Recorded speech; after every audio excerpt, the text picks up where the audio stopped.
All right.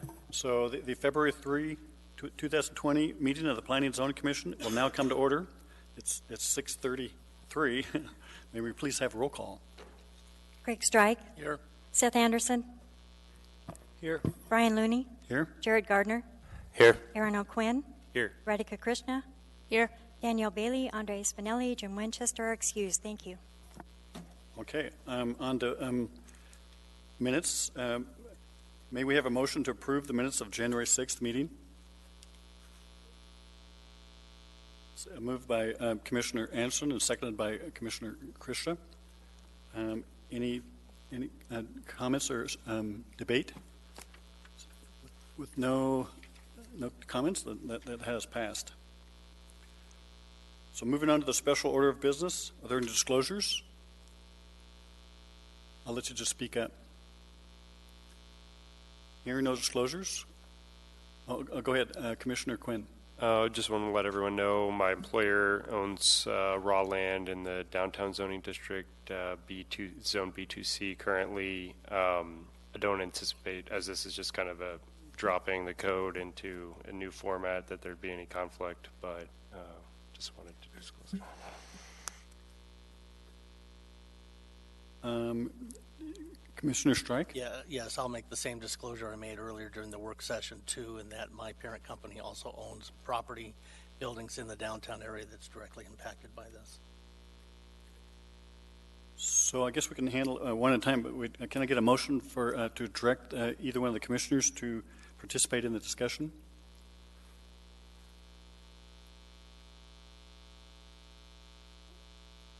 That's a motion by Commissioner Gardner, and seconded by Commissioner Krishna. Any discussion?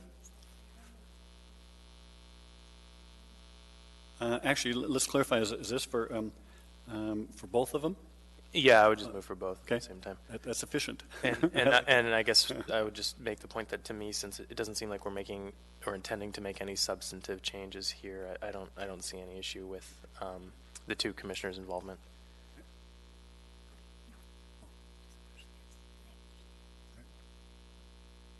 All right. Do you want to vote on that?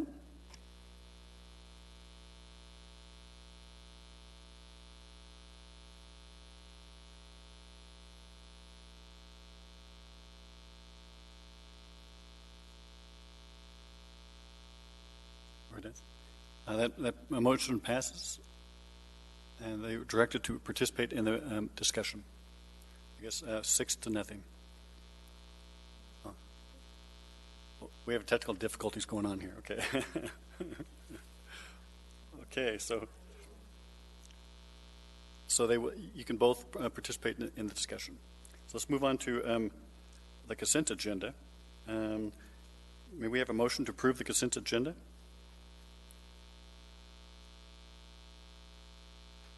Motion made by Commissioner Quinn.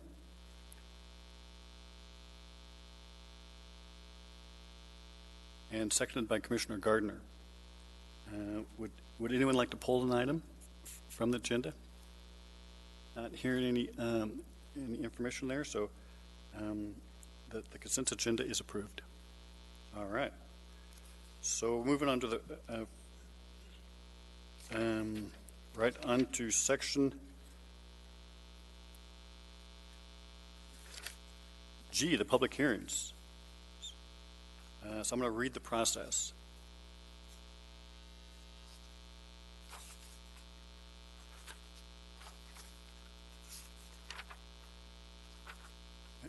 Go ahead. Okay. For all the public that's available here today, the procedure by which the public may speak to the Commission is as follows. After the staff presentation is completed on public hearing items, the chair will ask the public testimony on the issue. For public testimony, persons who wish to testify will follow the time limits established on the Commission's rules of procedures. Petitioners will receive 10 minutes. Part of that may be reserved for rebuttal. Representative of groups will receive 5 minutes, and individuals will have 3 minutes. When your testimony is complete, you may be asked questions by the Commission. You may only testify once on any issue unless questioned by the Commission. An individual may have appeal rights related to any action of the Planning and Zoning Commission takes, except Commission recommendations to the Assembly, which are non-appealable. Appeals must be filed with the clerk's office within 20 days after approval by the Planning and Zoning Commission or the resolution which the Commission's final decision. A fee for the appeal is required at the time of filing. Okay, so the first case is case S12528, and the petitioner has requested that for the case to be postponed indefinitely. May we have a motion? So it's a motion made by Commissioner Strike and seconded by Commissioner Krishna. Motion to postpone. Okay, motion to postpone. Any discussion? That motion passes. That's pretty easy. Okay, so now we're on to the case 2020-002. The petitioner is the municipality of Anchorage, and this is the proposed ordinance for the downtown zoning district code reformatting. May we have staff's presentation? Yes, this is case 2020-0002, Our Downtown Project Step 1, text amendments to Title 21 to reformat downtown zoning districts out of the old Title 21 and into current Title 21. The municipality of Anchorage is requesting recommendations from the Planning and Zoning Commission regarding this text amendments to move the B2A, B2B, and B2C zoning districts out of the old Title 21 zoning ordinance and into the current Title 21 and reformatting them in the process. The Commission's recommendations will be forwarded to the Assembly for consideration and final action. The specific exhibits that the Commission is being requested to make its recommendations on are the adopting ordinance AO, which is attached to the back of the Exhibit A staff report, the AO's Exhibit B, which contains the language of the code amendment to Title 21, and lastly, the recommended edits to these two documents that you find on pages 5 through 11 in Exhibit A staff report. Those comprise the amendments that the Commission is being asked to review. Briefly, the downtown is still under a really old version of Title 21, written in the 1980s. The staff report names a number of benefits of reformatting it, the main objective being to move the existing 3 zoning districts and their existing district-specific standards into a new Chapter 2111 downtown, which will retain the substance of the requirements of these existing 3 districts and reformat them into current Title 21 language and tables. This is the first step. Step 1 is the first step of a multi-year process, and it focuses primarily on the reformat. And more broadly, the Our Downtown project, all 3 steps, coordinates with other efforts by the community to revitalize and create a thriving downtown. The documents for review, in addition to the Exhibit A staff report and the Exhibit B amendments in the AO, include appendices A1 through A4, providing background information.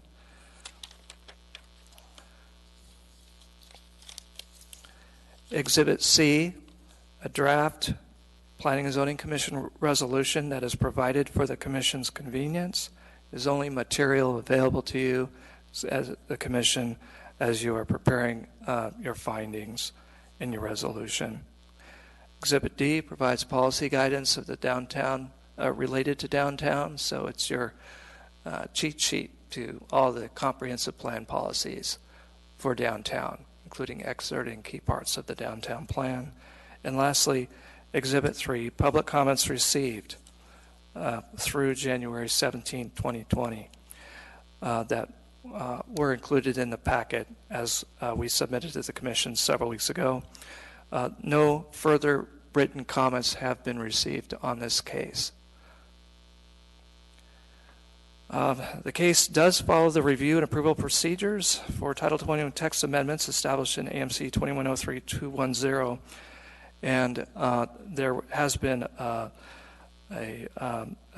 public review period that began on November 4th with the posting of these materials online, and the hard copies of the proposed amendments packets appendices were distributed to the review agencies and the community councils on November 18th. A number of outreach efforts were made as described in the staff memo. 2 Planning and Zoning Commission work sessions, including one on January 28th and one this evening, were conducted and were open to the public. 7 comments have been received. All are documented in Exhibit E. Excuse me. Lastly, Exhibit A, staff report, includes recommended changes to the public hearing draft.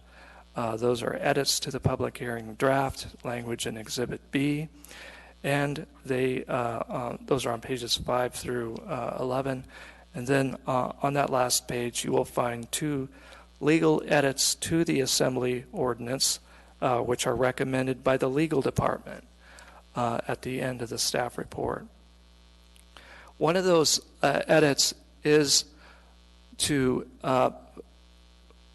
change the format of the adopting ordinance to move all of the language from Exhibit B, all the code amendment language, and actually move it into the ordinance. So right now, Section 1 of the ordinance is a very brief paragraph. It recommends to just simply adopt the language off in Exhibit B. This reformat would actually move that language into the ordinance, changing Section 1 into many, many pages of many sections containing all the adopting language. So you would see this following a commission recommendation for approval, following basically after that's the Planning and Zoning Commission stage. What the legal department is asking of us is that we provide the ordinance in more of the standard format of most text amendments for the sake of the City Hall clerk's office and Assembly. The Commission also received on Friday one last memo sheet of paper. It included thank you, Carol. A memorandum describing commissioner questions from last Tuesday's January 28 work session and some of the written responses to those, most of which were given in some way or another at the work session, but to just provide that documentation for all of the commissioners. Lastly, you do see that we have a number of staff here this evening, and this was this is a large project, and it was all hands on deck. Additional help came from our zoning plan review section, in our building safety department, land use review staff, but each and every person there and here was essential to this project. Thank you, Mr. Chair. All right, thank you. Are there any questions of staff?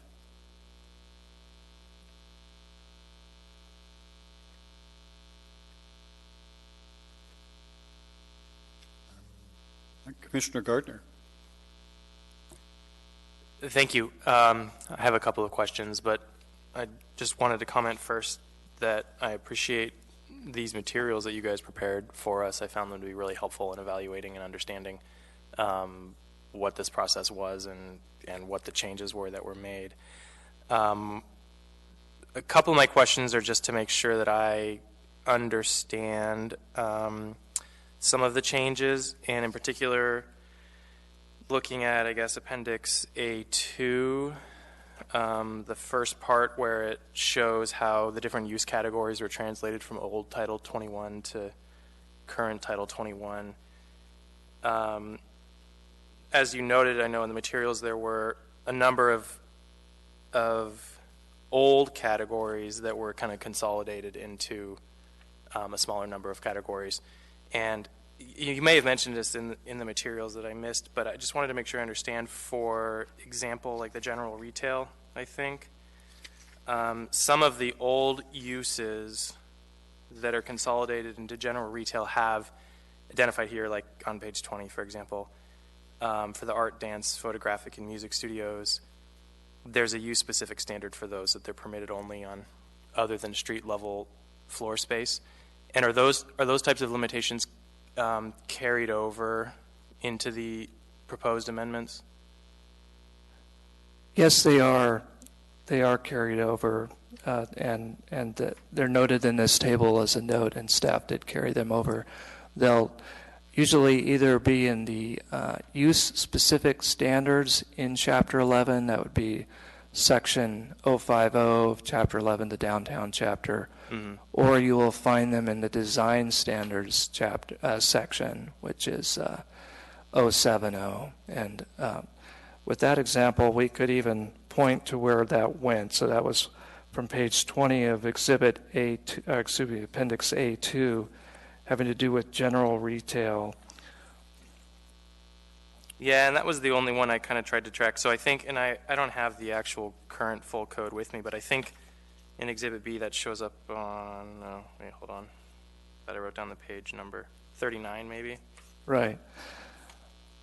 So you see for the majority of those retail uses listed under old code that fall under general retail on pages 20 and 21 of the Appendix A2, that those are just permitted by right. Mm-hmm. So they all folded into and became a part of just the general retail use type. And so on line 137 of the table, you see in bold letters the P's there. That means permitted. Mm-hmm. That the overwhelming majority of these uses were allowed by right in the old code without limitation, and that art, dance, photographic, music studio supply stores are just one of those. And that particular one, there were probably about 20 uses.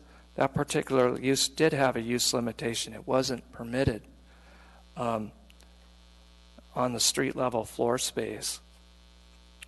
In that case, because we don't have a use type available to it, and because the overwhelming majority of retail uses are just permitted by right, what the table is saying with those bold letter P's is basically saying, let them all be by right without the limitation in that case. One of the guidance documents that we used was the downtown plan, which called for retail uses on the ground floor. And in that instance, we recommend to simply allow the art, dance, photographic, and music studios and supply stores on the ground floor along with the other retail uses. It appears to be consistent with other uses allowed on the ground floor. Okay, so that limitation doesn't carry through. That's Making correct. sure I understand. Okay, and then I guess I don't know how often this came up, but I saw at least one use where there was one use type in the old code that was translated into multiple new use categories. And I don't know what my question is exactly, but are there any implications, I guess, as a result of that possibility that two separate businesses, say, that have the same category under the old use now might face different requirements? Or is that something that you recall seeing? The one example I saw, I don't know that it would ever really make I don't know how many there are. It's on page 10, the severe alcohol dependent housing is the old use that is in two different new use types.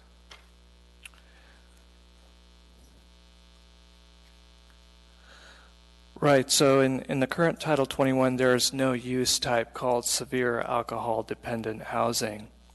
And so what is occurring there is that type of housing most closely resembles what would be allowed as part of a residential mixed-use stacked up, kind of like Elizabeth Place, where you have a mixed-use development with apartments stacked, or dwelling multifamily, which is apartments. And so in that case, that use from the old code, it just doesn't exist anymore. I don't know much about that use type, and maybe somebody else can help me here, but that use type, because it isn't regulated as a use under current Title 21, it just folded into those other two use types, that multifamily housing. That was actually one of the most difficult translations. There were a few really difficult translations, and that was, you've hit on one of the difficult ones.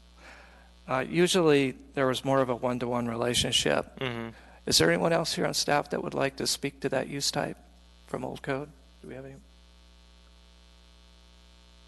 And I guess just to clarify, like I don't, my question isn't specific to that use type, but if there were, and I didn't see any jump out at me, but if there were other examples that you guys faced where there was one use type in the old code that needed to be split into multiple new use types in the current code, and if there are kind of any implications to that.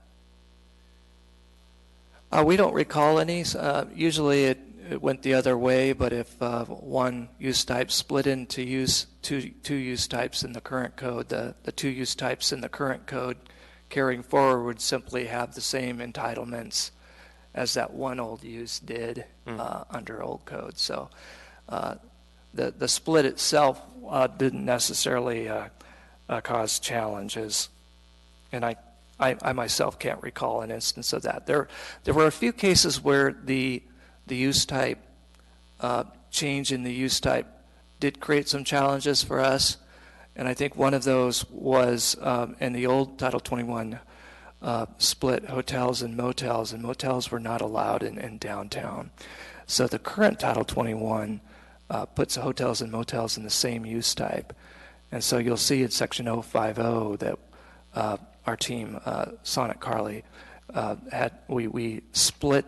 We have a use-specific standard under hotel and motel that essentially prohibits the motel-style development in downtown, essentially carrying forward that old prohibition built into the use.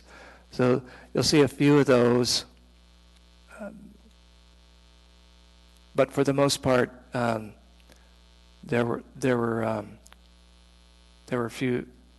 a few really difficult challenges like that where we actually had to make an amendment to the use type. Okay. Well, thank you. Did you have a comment, Sonnet? Through the chair, on the it's just on the severe alcoholic dependent housing. The reason that's split into those two use types is because that use category doesn't exist anymore. You can't discriminate housing because somebody's an alcoholic or drinks alcohol, so it's just multifamily housing. Okay, great. Commissioner Krishna? Thank you. So I have just a clarifying question. So I understand that in the staff memo, the substantive edits are where code requirements are changing from the old code.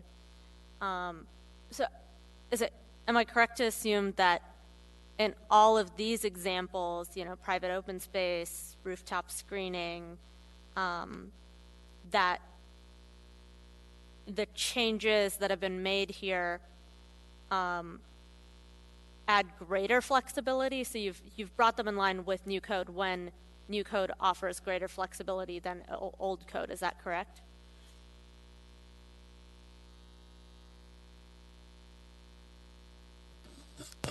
That's essentially correct. The flexibility was one of the considerations, but mainly it was is that standard appropriate for downtown, and does it not add extra burdens on downtown development, and does it not change the standard so that you're significantly changing the nature of development downtown? So essentially, yes, there's some other considerations, but that was definitely one of them. So I guess a follow-up question would be that for all of these substantive edits, are are any of them any of them different for the downtown districts than they would be for, say, multifamily in another district? Yeah, so there are changes. For example, so multifamily in other parts of Anchorage are, for example, subject to the multifamily design standards, whereas downtown they are not subject to that due to the fact that in old Title 21 there is not that requirement. So yeah, there are differences for sure between multifamily development outside of downtown and within downtown through this draft, but there aren't a lot of differences because there aren't honestly a lot of any like design standards or anything like that from current Title 21 that were applicable to downtown. So there weren't a lot of those differences. Thank you. Yeah, I'd like to say that actually, like Commissioner Gardner, I definitely appreciate the exhaustive effort that's gone through this process with the documentation, and I understand the goals of the whole project are really just to reformat the existing 3 zoning districts into the new Title 21, and from what I could tell, you've done a really good job at retaining the existing goals and the allowed uses and standards and bonus structure and provisions. So I think you've done a great job.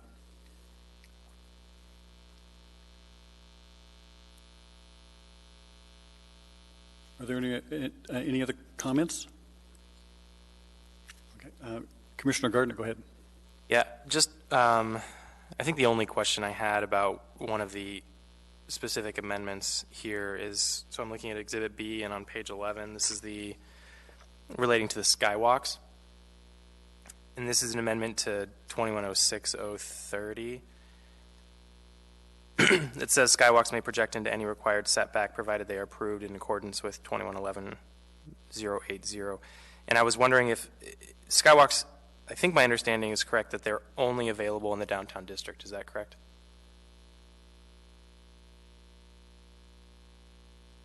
That's correct. They are currently only available in downtown district, and they are subject to conditional use.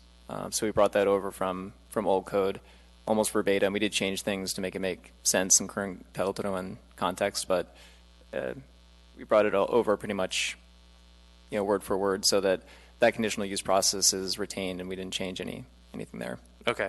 And I guess my question is, it just occurred to me, I'm just curious what your thoughts are if it makes sense, because when I first read this, that skywalks may project into any required setback, it kind of made it sound to me like that was like a generally applicable type thing. And it wasn't immediately clear that this was limited to downtown, and I'm wondering if it's even needed in 2106 at all, as opposed to just having it in the downtown section. I think that's a really good comment, a really good catch there. We actually had that discussion or similar discussion about other elements of Chapter 6. The reason we chose to keep that in Chapter 6 rather than putting that downtown is because even any development downtown will still go to Chapter 6 as a matter of course to see what is allowed in setbacks and what is generally allowed in those circumstances. So we wanted to create a situation where if we have generally applicable standards that apply to most of Anchorage, that they're in one place, so that we could have listed it downtown, but then they would have to look downtown for exceptions and in Chapter 6 for exceptions. So we want to have all the exceptions in one spot. Sure. But I see what you're saying there. Yeah, I can appreciate that. And I guess just what would your thoughts be on having something, so that this would say something effective like skywalks, are permissible in the downtown district, or, well, I don't know, some way of just clarifying that this is only in the downtown district, without having to then kind of go look at Chapter 11. Or understanding that by referencing Chapter 11, it's limiting it to downtown. Or maybe anyone would just understand it from reading that. So I think there's actually another part of code that deals with skywalks, and we inserted that language pertaining to skywalks downtown into that section. And it's a bit of a placeholder section so that in the future, should the skywalk requirements change, we would have a spot for those. Probably in this case, it would confuse the matter a little bit, just because we don't have a lot of exceptions. Looking at, if you're going to develop a skywalk, I guess you'd first start with, can I develop a skywalk as part of my project, or can I include that as part of my project? And in most situations, you know, the inquiry would be kind of cut off there, and you wouldn't proceed further, because you would be looking at other parts of code, knowing that you can't develop a skywalk. Okay. But I see what you're saying there. Sure. Thank you. Commissioner Strang? Yeah, just for clarity, because I wanted to comment, you do have skywalks in other areas downtown. Maybe not within this map, but within 3 blocks of this area, you've got some residential, not mixed use, but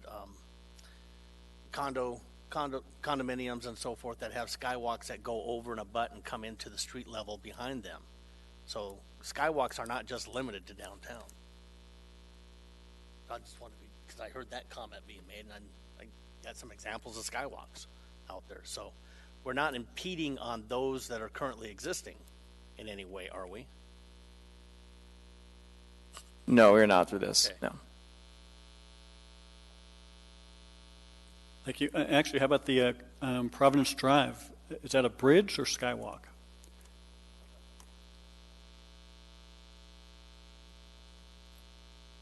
Yes, Mr. Chair. If the structure is crossing a right-of-way, Title 21 would begin to see it as a skywalk. It's crossing over a right-of-way. If it's simply a walk between 2 buildings on a property, Title 21 isn't as concerned with it.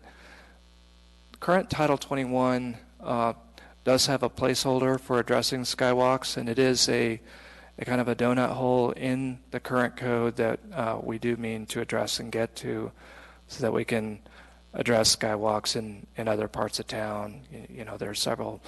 This particular project, our scope is limited to the B2A, B2B, B2C districts, and we're trying to maintain that scope and bring forward the standards of old Title 21 for those districts, specifically avoiding touching or affecting other parts of the city.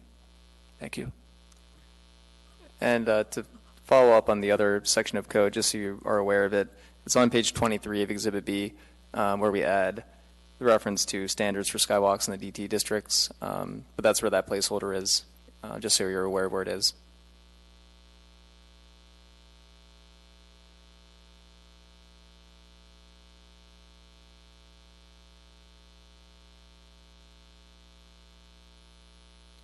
Okay, any more questions of staff?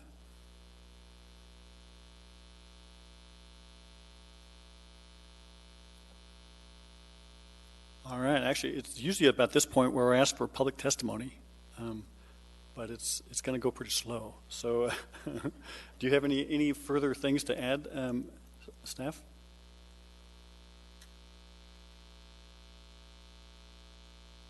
Okay, so what's the wish of the commission?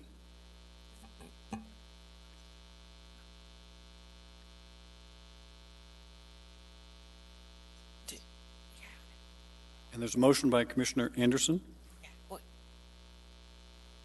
Yeah, I move to approve case 2020-0002 as presented.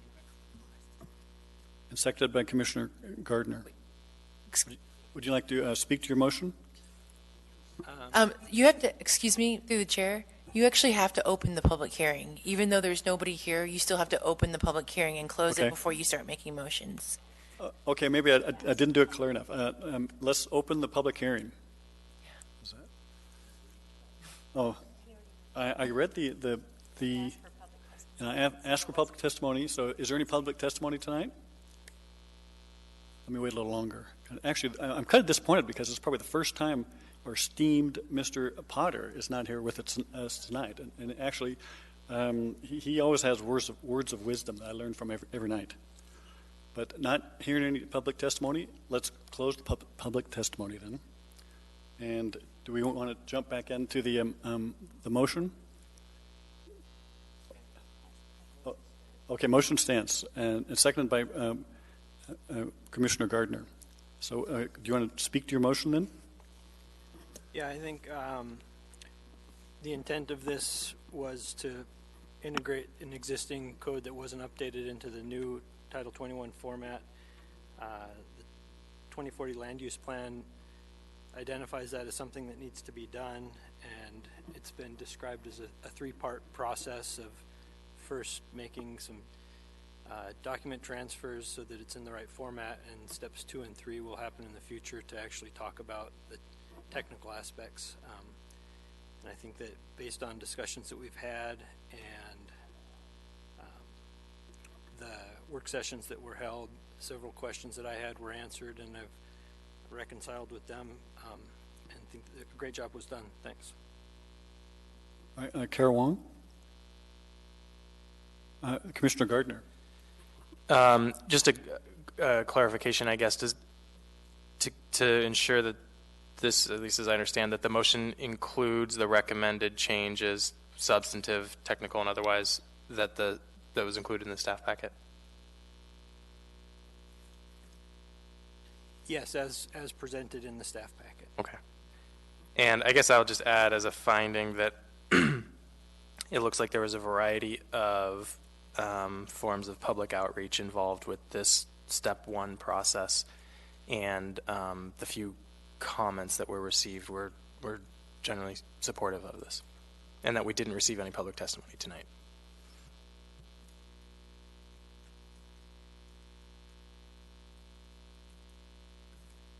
Any more discussion or findings? I find that, like I guess I mentioned earlier, that the documentation we were provided with did an exhausted effort of dotting the I's and crossing the T's. There's the analysis of as far as translation of the different uses and bonus processes and things like that. I think it went through a very detailed effort and successfully reformatted these zoning districts to the new code. So I feel confident that it's going to be a good framework as step 1 for the follow-up step 2 and 3 that we'll be involved with later on.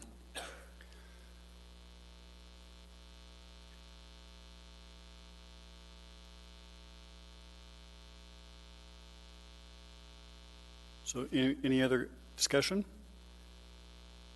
With no further discussion, let's go for a vote.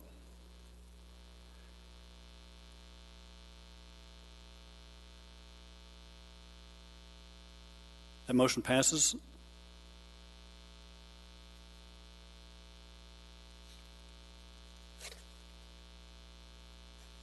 So, do I hear a motion for adjournment?